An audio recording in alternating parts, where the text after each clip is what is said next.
from the KATC Weather Lab, here's Bradley's forecast. Welcome back. Well, for the first time in 17 days, looks like we're going to stay on the cooler side of 100 degrees. Still got up into the upper 90s, yes, but noticeably more comfortable. Dew points weren't too bad. Humidity was lower, and that's going to stick around at least for another day. It's going to feel very good later on tonight and through tomorrow morning, but triple-digit heat back for the end of the week, especially into the weekend. All-time August records will be in jeopardy, at least here in the hub city. And the next week may have a little tropical disturbance to be talking about, so we'll take a look at that in just a second. But first, here's the upper level pattern. As expected, that ridge of high pressure that has been dominated the region for the better part of what seems like 2 months did retreat off to our west, and that allowed for one of these frontal troughs to kind of dive south, where you can see all the drier air being drawn in from the north, and we got to enjoy that going back really yesterday evening, but more so this morning. And out there today with lower humidity, some people are like, oh, Bradley thought this might be fall. Not even close, not even jacketed sweater weather, but at least giving us that lower humidity and better feel to the air. And again, that'll stick around for at least one more day. You can see that old frontal boundary sitting out here in the Gulf of Mexico. We are on the right side of the front, so temperatures will be cooling off pretty nicely through this evening and overnight tonight. Power Doppler 3 is quiet again. All the big showers and storms pretty much out in the Gulf of Mexico. So let's open it up into the tropics. We do have Tropical Storm Hillary sitting right here in the eastern Pacific. This will get interesting with time. It'll become a hurricane and eventually threaten southern California as a tropical storm down the line. So again, kind of interesting there in the eastern Pacific. Meanwhile, we switch it over onto the Atlantic side of things, starting to show signs of mid-August. This is what we would expect for the time of year, at least climatologically speaking. Two areas of interest way out here in the eastern Atlantic coming off the African coast. Both have a medium chance to develop over the next 7 days. 50% on this one, 40% on the one behind it. Both should take a west, eventually northwest trajectory, so not overly concerning there. Meanwhile, closer to home, we will have to keep an eye on the Gulf of Mexico as we head into the early parts of next week. A tropical wave is going to enter the picture. As of now, Hurricane Center has about a 20% chance that it develops at least into a depression.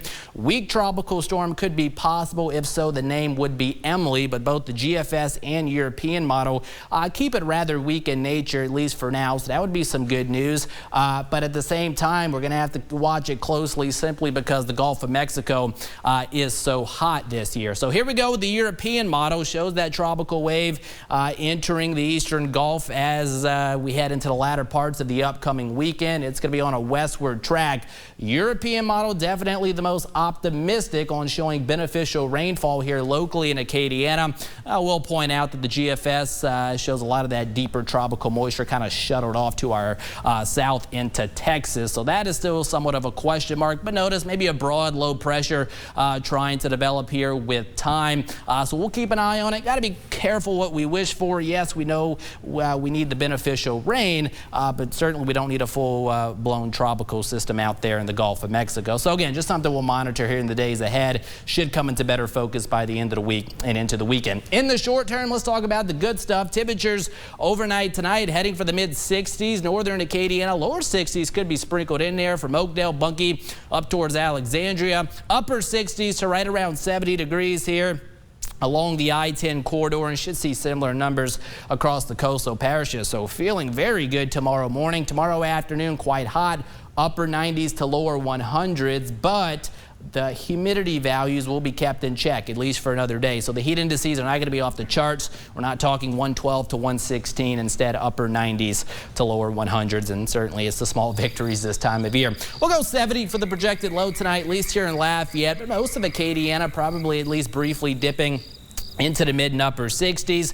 And for tomorrow, 101 the projected high, so we're back into the triple digits, but again, still going to feel that reduction in humidity. Winds will be variable at times out of the north, 48 miles per hour. Lots of sunshine, so a pretty nice looking day. 103 into Friday, into the weekend. Ridge of high pressure starts to build back in, so look at these highs. 104 both Saturday and Sunday, so that would tie the all-time August record, at least here in the hub city. 105 could be possible in one of these days. And as we head into next week, going to be watching that tropical wave on Tuesday. Again, really it'd be Monday night into Tuesday. At the very least, would be giving us some beneficial rainfall, perhaps some gusty winds, but guys, we don't need any more than that. So it really would be perfect timing for something like this to give us some much needed rain and a break from that extreme drought. But certainly we don't need anything. We enjoyed stronger. The break from the heat today. Yeah, so very nice. Didn't just start morning. profusely sweating as I walked out the door. So Our first faux fall. Right. That's right. Got that right. Bradley.